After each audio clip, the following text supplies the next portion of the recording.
Hello everyone, welcome to lesson academy. तो friends, हमारे channel lesson academy पे per day आप सभी के बोर्ड एग्जाम के लिए तैयारी कराया जाता है। अगर आप जिस सब्जेक्ट का भी तैयारी करना चाहते हैं, हमारे चैनल लेसन एकेडमी पर डेली प्रैक्टिस सेट प्रोवाइड होता है। तो फ्रेंड्स, अगर आप चैनल पर न्यू होंगे तो चैनल को सब्सक्राइब कर दीजिएगा, जितना हो सके वीडियो का लिंक जरूर शेयर कीजिएगा। जो आज की क्लास में हम लोग पढ़ने वाले हैं वो है क्वेश्चन पेपर को सॉल्व करेंगे, जो कि आपके क्लास 12th हिंदी का पेपर है। क्लास 12th वालों का सामान्य हिंदी, जो पेपर कोड है 302 ZJ, जिसकी टाइमिंग होती है 3 घंटे 15 मिनट। प्रारंभ के 15 मिनट विद्यार्थियों को प्रश्न पढ़ने के लिए निर्धारित रहते हैं, ठीक, जिसमें प्रत्येक संपूर्ण प्रश्न पत्र 2 खंड में होंगे। पहला खंड क और दूसरा क्या होगा, खंड ख में विभाजित होंगे। और सभी प्रश्न क्या होंगे, अनिवार्य होंगे। आप सभी को एक भी प्रश्न को छोड़ना नहीं होगा। तो आई होप जितने लोग पेपर दे चुके हैं, हम इस पेपर क्वेश्चन को सॉल्व करवा रहे हैं, और जितने लोग किए होंगे बहुत ही अच्छा क्वेश्चन करके आए होंगे, क्योंकि पेपर बहुत ही ईजी था। अब खंड क में देखेंगे। खंड क में पहला क्वेश्चन है कि भाषा योग वासिष्ठ के लेखक हैं मुंशी सदासुखलाल, लल्लूलाल, या इसका करेक्ट ऑप्शन हो जाएगा राम प्रसाद निरंजनी। ऐसे ही सेकेंड क्वेश्चन पूछा है, सदल मिश्र की रचना है सत्यामृत प्रभाव, भारत सौभाग्य, या नासिक तो तान भूतनाथ। इसका करेक्ट ऑप्शन होगा ऑप्शन नंबर सेकेंड। थर्ड है कि चंद्रकांता संतति कृति की विधा है उपन्यास। Correct option option number fourth. ऐसे ही लास्ट क्वेश्चन है, चौथा क्वेश्चन है कि बालकृष्ण भट्ट संपादक थे किसके, हिंदी प्रदीप के। लास्ट क्वेश्चन है वासुदेव सर अग्रवाल की रचना है वाग्धारा। तो ये आपके ऑब्जेक्टिव क्वेश्चन थे, क्वेश्चन नंबर प्रश्न 1 के। कितने नंबर के, 5 नंबर के। ऐसे ही प्रश्न 2 है, प्रश्न 2 देखेंगे कि कितनी नावों की कितनी बार काव्य कृति है। तो इसका करेक्ट ऑप्शन होगा ऑप्शन नंबर थर्ड। सच्चिदानंद का हीरानंद वात्स्यायन अज्ञे की है। इसमें का क क्वेश्चन ख है छायावाद की प्रमुख विशेषता है सौंदर्य और प्रेम। तीसरा है ग, दूसरा सप्तक का प्रकाशन वर्ष है 1951। हिंदी का प्रथम महाकाव्य माना जाता है पृथ्वीराज रासो का। फिर ऐसे ही लास्ट क्वेश्चन है मैथिली गुप्त की काव्य कृति है त्रिपथगा। तो ये आपके आई होप आप क्वेश्चन दोनों क्वेश्चन सही करके आए होंगे। टोटल 10 नंबर के हैं। तीसरा क्वेश्चन पूछता है कि दिए गए गद्यांश पे आधारित इनके प्रश्नों का उत्तर लिखिए। आपको बस क्या करना होगा, एक क्वेश्चन कितने होंगे, 5 प्रश्न पूछे हैं, और कितने नंबर के हैं, प्रत्येक क्वेश्चन 2 नंबर के, यानी टोटल आपका नंबर कितना मिलेगा, 10। तो इस पैसेज को पढ़ना है कि मातृभूमि पर निवास करने वाले प्रमुख। इसको पढ़ने के बाद आप सभी को बताना है कि पहला क्वेश्चन ऐसे पूछा है कि उपयुक्त गद्यांश के पाठ और लेखक का नाम लिखिए, जिस चैप्टर का उसके लेखक और नाम लिखिए। फिर दूसरा रेखांश की व्याख्या कीजिए। राष्ट्र की कल्पना कब संभव है। आप सभी को ये क्वेश्चन बहुत ईजी रहता है, बस आप सभी को बस एक चीज़ याद करना रहता है कि लेखक और किस चैप्टर से लिया गया। तीसरा क्वेश्चन है कि राष्ट्र का कल्पना कब असंभव है। तो इसमें से आप रीड करेंगे, रीड करने के बाद से आप सभी को देखिए यहाँ पे पृथ्वी हो और मनुष्य ना हो तो राष्ट्र की कल्पना क्या है, असंभव है। यानी यहाँ से लेके यहाँ तक इसका आंसर है क्वेश्चन नंबर 3 का। ऐसे ही 4th कर लेना है, 5th कर लेना है, यानी 10 नंबर आपका यहाँ से पक्का है। फिर उसी में कहा है कि अशोक का वृक्ष कितना मनोहर हो जितना। फिर क्वेश्चन पूछा है, यानी 10 क्वेश्चन है, 1 2 3 4 5, इधर 5, यानी टोटल 10 क्वेश्चन थे, 10 नंबर के।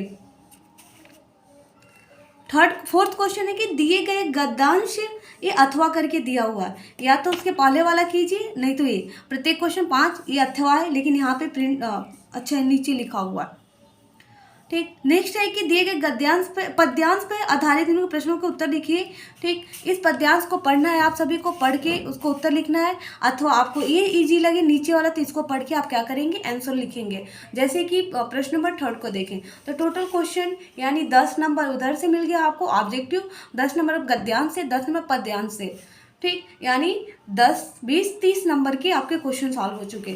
फिर ऐसे ही 4th क्वेश्चन देखेंगे। क्वेश्चन पेपर को आप ध्यान से पढ़िएगा। देखिए 5th क्वेश्चन है कि ये भी कितने नंबर का है, 3+2 यानी टोटल 5 नंबर के हैं।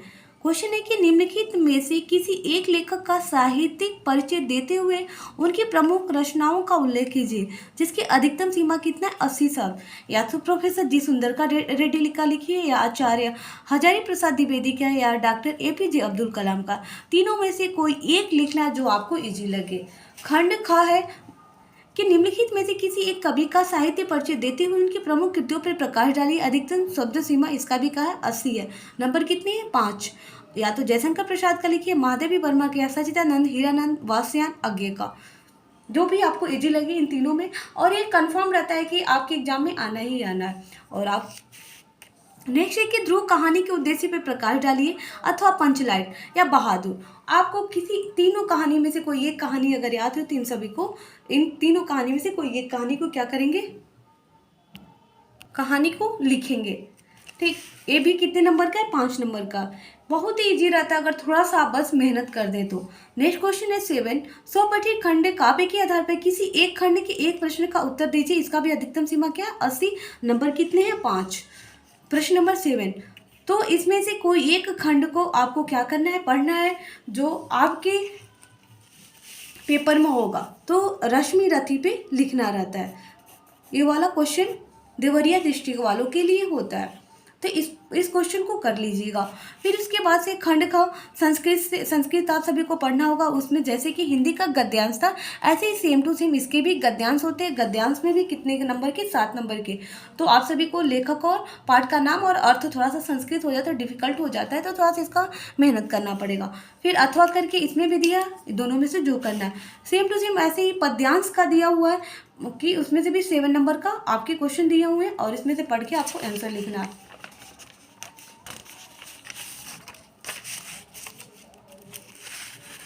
प्रश्न नंबर 9 है कि निम्नलिखित मुहावरों से लोकोक्तियों में से किसी एक का अर्थ लिखकर वाक्य में प्रयोग कीजिए। मतलब 4 क्वेश्चन दिए हैं, सोचिए कितना इजी है। 1+1 अर्थ लिखना, 1 नंबर अर्थ का, 1 नंबर वाक्य में प्रयोग करेंगे तो टोटल 2 नंबर का क्वेश्चन है। ऐसे ही क्वेश्चन नंबर 10 है कि निम्नलिखित शब्दों के संधि विच्छेद के सही विकल्प का चयन कीजिए। हिमालय का सही संधि विच्छेद क्या होगा। ठीक, इन चारों ऑप्शनों में से इसको कर लेना है। किन्हीं सही विकल्प का, ये भी कितने नंबर के, 3 नंबर के हैं। ऐसे ही इसका करना है कठोपनिषद किया, ऐसे ही अन्वेषणम का करना है। फिर खंड इसका ख है कि दिए गए निम्नलिखित शब्दों के विभक्ति और वचन के अनुसार सही वचन कीजिए। इसमें भी कितने क्वेश्चन है, 2 क्वेश्चन है। फिर अब 11 क्वेश्चन नंबर आ जाएंगे। निम्नलिखित शब्द युग्मों को का सही अर्थ चयन करके लिखिए। सकल, सकल का, पदार्थ और संपूर्ण या संपूर्ण और खंड। फिर अंश और अंशु का लिखना है। ठीक, अंश और अंशु का भाग और किरण हो जाएगा। फिर इसका 11 का ख है कि निम्नलिखित में से किसी एक शब्द के 2 अर्थ लिखिए। धरा का लिखिए या जलज का लिखिए या मित्र का लिखिए, किसी का भी एक उठा के 2 अर्थ लिख देना। फिर ग है कि निम्नलिखित वाक्यों के लिए सही शब्द का चयन करके लिखिए जिसका कभी अंत ना हो, किसी उसे क्या बोलते हैं, और जिसका कभी भी अंत ना हो उसका लिखना है। फिर जानने की इच्छा रखने वाला। ठीक, फिर इसका ग है निम्नलिखित तो किन्हीं 2 वाक्यों को शुद्ध करके लिखिए। 4 क्वेश्चन दिए, 4 क्वेश्चन को एक का क्या लिखना है, शुद्ध अर्थ लिखना है। फिर है 12 है क ख ग में श्रृंगार रस अथवा बीर रस का लक्षण और उसका एक उदाहरण लिखिए। जो प्रत्येक क्वेश्चन 2 नंबर के हैं। बीर रस से 2 नंबर, अलंकार से 2 नंबर और दोहा सोठा छंद से 2 नंबर। फिर सोठा हुआ जो भी 2 नंबर का, श्लेष अलंकार अथवा उत्प्रेक्षा अलंकार से पूछा हुआ है, इसको आपको सॉल्व करना है। लास्ट क्वेश्चन है 13 नंबर। समाचार पत्र में प्रकाशित विज्ञापन के आधार पे लिपिक पद पर अपनी नियुक्ति हेतु विद्यालय को प्रबंधन को आवेदन पत्र लिखिए या फिर ऋण प्राप्ति हेतु बैंक के शाखा प्रबंधन को आवेदन पत्र लिखिए। दोनों में से कोई एक लिख सकेंगे। फिर नेक्स्ट है क्वेश्चन नंबर 14 इज दैट कि निम्नलिखित विषय में से किसी एक विषय पर अपनी भाषा शैली में निबंध लिखिए। जो नंबरिंग है 8 नंबर का है, ऐसे ही एप्लीकेशन के लिए 6 नंबर का है। तो या तो राष्ट्रीय एकता पे लिखिए, वर्तमान समय की अनिवार्य आवश्यकता क्या है, या आतंकवाद की समस्या कार्य और समाधान के बारे में लिखिए, या पर्यावरण के बारे में लिखिए, जो प्रदूषण और निराकरण के उपाय बताइए, यानी प्रदूषण से उपाय, उससे छुटकारा पाने के उपाय के बारे में वर्णन कीजिए, या फिर आधुनिक शिक्षा पद्धति की दिशा और दशा के बारे में। तो फ्रेंड्स, ये आपके क्लास 12 हिंदी के पेपर का एनालिसिस रहा। आई होप आप सभी को समझ में आया हो तो कमेंट बॉक्स में कमेंट करके जरूर बताइएगा, और जितना हो सके वीडियो का लिंक जरूर शेयर कीजिएगा, ताकि जितने भी आपके फ्रेंड्स हैं सभी लोग देख सके, और जो न्यू है आगे पढ़ने वाले हैं उनको भी बता दीजिएगा कि लेसन एकेडमी पे per day practice set class 12 and 10th की तैयारी होती है। आप सभी चैनल को ज्वाइन कर लें। चैनल को ज्वाइन करने के बाद से प्लेलिस्ट में जाके वहाँ से वीडियो देख सकते हैं, और आप कमेंट में, या फिर आप सभी को कोई दिक्कत हो तो आप कमेंट में मैसेज कर सकते हैं कि हमें ये नहीं समझ में, चाहे जो भी क्वेश्चन से रिलेटेड है।